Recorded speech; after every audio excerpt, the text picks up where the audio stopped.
नमस्कार, M news में आपका स्वागत है। मैं हूं विकी जैन। गुड़गांव के सीजेएम रवनीत गर्ग की पत्नी गीतांजलि की मौत मामले में सबसे बड़ा खुलासा हुआ है। गीतांजलि के परिजन रवनीत पर गंभीर आरोप लगा रहे हैं। परिजनों के मुताबिक गीतांजलि की हत्या बेटे की चाहत में हुई है, क्योंकि 2 बेटियों की मां गीतांजलि भ्रूण हत्या के खिलाफ थी और किसी भी सूरत में तीसरी संतान बेटी होने पर ऑपरेशन नहीं कराना चाहती थी। शायद इसी बात पर मियां बीवी में अक्सर तकरार रहती थी और इसी वजह से गीतांजलि की मौत हुई है। गीतांजलि केस में आई इस नई थ्योरी से हर कोई हैरान है। वजह साफ है, हर कोई यही सोच रहा है, क्या एक जज भी बेटे की चाहत में ऐसा कर सकता है? तो इस मामले में गुड़गांव पुलिस ने भी रवनीत गर्ग और उसके परिजनों के खिलाफ मामला दर्ज किया है। पुलिस ने रवनीत और उसके 2 परिजनों को पूछताछ के लिए भी तलब किया है। तो गीतांजलि का परिवार इस मामले में पुलिस पर नरमी बरतने का आरोप लगा रहा है। यही वजह है गीतांजलि के पिता ओम प्रकाश अग्रवाल ने सीबीआई जांच की मांग की है।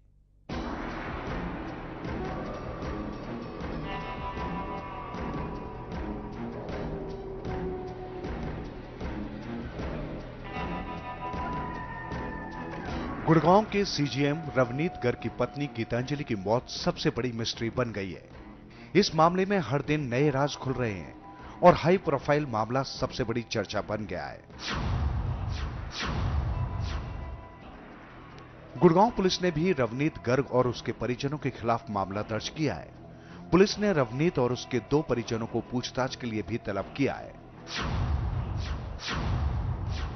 हमने इसमें 302 आईपीसी का मर्डर का केस रजिस्टर किया है और उसमें उन्होंने यही कहा है कि ये केस मर्डर का है, सुसाइड का नहीं है और इसमें पुलिस मर्डर का मुकदमा दर्ज करे और तफ्तीश करे इसकी। और उसमें उन्होंने और भी कुछ बातें लिखी हैं, जिसमें उन्होंने कहा है कि 2007 में मेरी सिस्टर की मैरिज हुई थी और उसके बाद से स्ट्रेन्ड रिलेशनशिप थी। तो उसमें जो उनके हस्बैंड हैं मिस्टर रवनीत गर्ग और उनके पेरेंट्स, इनको सस्पेक्ट बनाया गया। गीतांजलि का परिवार इस मामले में पुलिस पर नरमी बरतने का आरोप लगा रहा है। यही वजह है गीतांजलि के पिता ओम प्रकाश अग्रवाल ने सीबीआई जांच की मांग की है। हमारी सबसे बड़ी मांग यह है कि इसकी प्रॉपर सीबीआई जांच हो। जब तक वो वहां पोस्ट पे बैठेंगे, पुलिस उनके अंडर होती है, पुलिस हमें जस्टिस नहीं देगी। हम पुलिस पे आरोप नहीं लगा रहे हैं, मगर पुलिस उनके इन्फ्लुएंस में है। फादर उनका रिटायर्ड सेशन जज है, उनको भी दोबारा पोस्ट गवर्नमेंट ने दे दी है। चंडीगढ़ के अंदर 2/8 को ज्वाइन कर रहे हैं। He is a corrupt person, कैसे उनको दोबारा पोस्ट दे दी? इसकी सीबीआई प्रॉपर जांच हो। मेरी तो सबसे बड़ी मांग यही है। ये उन्होंने उसकी जो सीजीएम है, सारा कांड ये उसने खुद किया या करवाया, वो उनको सब पता है। उन्होंने मेरे सामने एडमिट किया है कि इसका मर्डर हुआ है। अगर मर्डर हुआ तो बताओ किसने किया? ओम प्रकाश अग्रवाल को यकीन नहीं है कि उनकी बेटी सुसाइड कर सकती है। जिन हालातों में गीतांजलि का शव बरामद हुआ था, उससे कई गंभीर सवाल उठ रहे हैं। मासूम लड़की, आपका मेरा आपसे क्वेश्चन है, क्या 3 गोली चला सकती है? क्या वो सिर में चोट भी ऐसे कौन से हथियार यूज करेगी कि वो एक तरफ सिर में चोट मारे और एक तरफ गोली चलाए? एक आदमी का काम तो वो है, थर्ड आदमी पहले मारेगा तब तो गोली चला सकता है। अक्यूज्ड कैसे पत्थर मारेगा, कैसे लाठी मारेगा और कैसे गोली चलाएगा? इसमें संशय की कोई चीज ही नहीं है, इसमें प्रूफ की कोई चीज नहीं है। ये क्लियर कट एक मर्डर केस है और मर्डर केस के अंदर, और वो आज तक भी उनको अरेस्ट ना करें, आज तक भी उनको सस्पेंड ना करें, उसके बाप को सस्पेंड ना करें, उसकी मां को अरेस्ट ना करें। कैसा ये हमारा संविधान है? ओम प्रकाश अग्रवाल के मुताबिक कोई भी इंसान खुद को 3 गोली नहीं मार पाएगा और जिस जगह से गीतांजलि का शव मिला है, उस पर भी कई सवाल उठ रहे हैं, क्योंकि शव मिलने वाली जगह पर खून के निशान नहीं थे। ऐसे में आशंका यही है, गीतांजलि की मौत किसी दूसरी जगह हुई थी और उसका शव बाद में इस जगह पर रखा गया था। इसी थ्योरी को गीतांजलि के पिता ओम प्रकाश अग्रवाल बता रहे हैं कि उसके सिर में चोट है और 3 उसने बुलेट निकले हैं। मेरा कहना कि यह है, मैं कोई भी शख्स अगर पहले सिर में चोट मारता है, वो पिस्टल चला पाएगा? या अगर पहले वो पिस्टल चलाएगा तो सिर में चोट मार पाएगा? अब अंडरस्टूड है, अब बुद्धिजीवी भी चीज है, हम मजदूर आदमी है, मगर हमारी हारे के साथ भगवान तो खड़ा है। भगवान की लाठी के अंदर आवाज नहीं होती। ओम प्रकाश अग्रवाल कहते हैं, गीतांजलि के सर पर भी चोट के निशान मिले हैं, जबकि कोई भी सुसाइड करने वाला खुद अपने सर पर वार नहीं करेगा। ओम प्रकाश अग्रवाल के मुताबिक पुलिस दबाव में कार्रवाई कर रही है। ऐसे में इस मामले की सीबीआई जांच होनी चाहिए।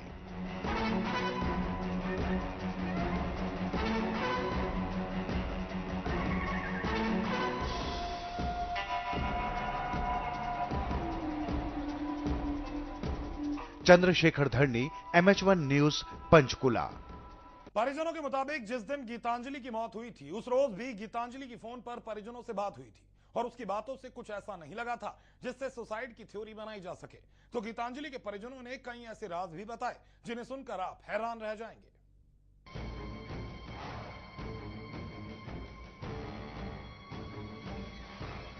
गीतांजलि की मौत से अब कई नए सवाल भी निकल रहे हैं।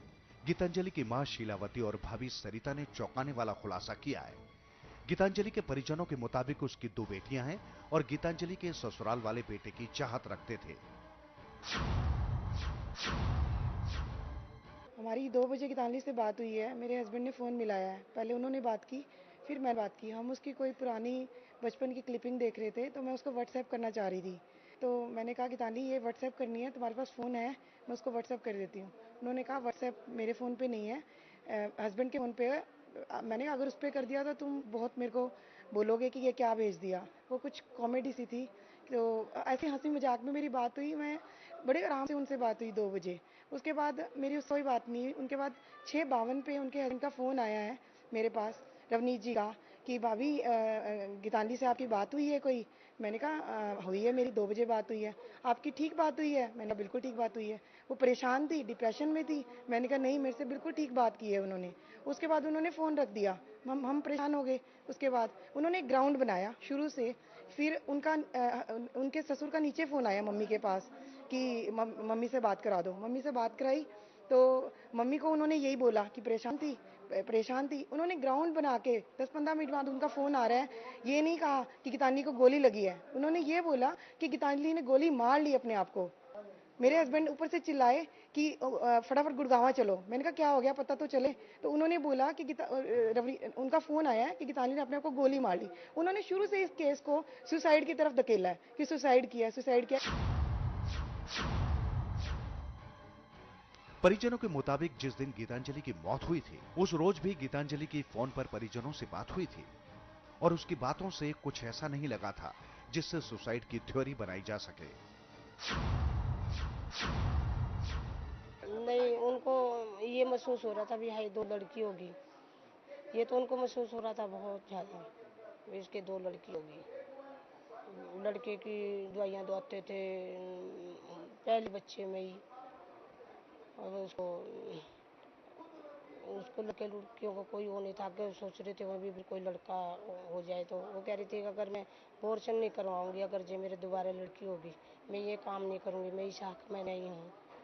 उनको ये भी होगा भी ये आगे बच्चे नहीं करेगी, कुछ होगा उनके दिमाग में, तो हम क्या कह सकें। और मेरी ऐसी कोई खास बात नहीं है।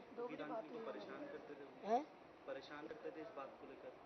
परेशान तो उसके उन्हें सो नहीं की उन्हें लड़की ने, ऐसे उसको तंग तो करते थे, उन्हें सो होने नहीं दिया हमारे।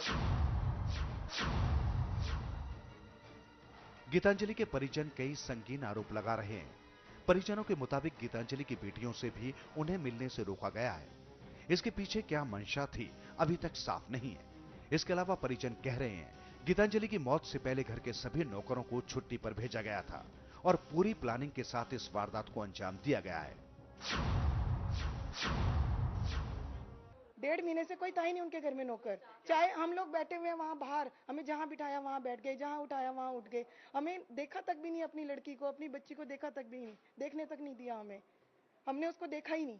हम 24 घंटे बैठ के आ गए वहां पे। हमारी डिमांड यह है कि सीबीआई से जांच हो और हमारी लड़की को इंसाफ मिले। हमें पता चले उसके साथ क्या किया है, कैसे मारा है, उसको क्या किया है। लड़कियां हमें बच्चों से नहीं मिलने दिया जा रहा, हम बच्चों से नहीं मिल पा रहे। गीतांजलि की मौत अब सबसे बड़ी पहेली बन गई है और परिजन साफ तौर पर यही कह रहे हैं, जज रवनीत गर्ग ने बेटे की चाहत में गीतांजलि की हत्या की है।